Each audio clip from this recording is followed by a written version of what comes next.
phase 2 of the sound level test. This is with the Berk exhaust installed as is, no silencers, and the cutout closed.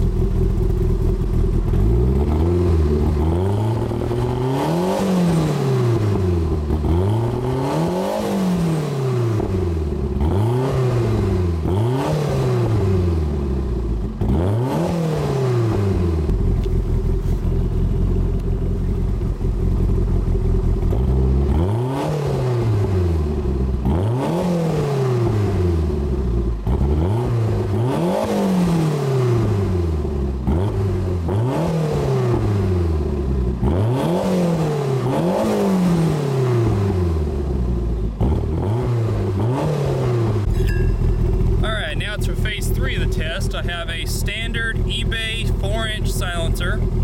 Got 2 of them. I'm going to toss them in there and we'll see what kind of difference it makes.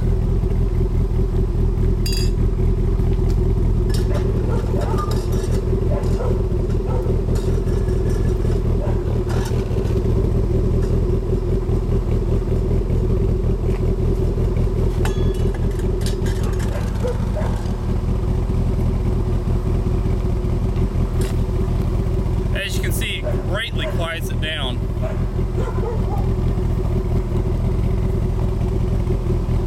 Not quite as quiet as stock, but pretty darn close.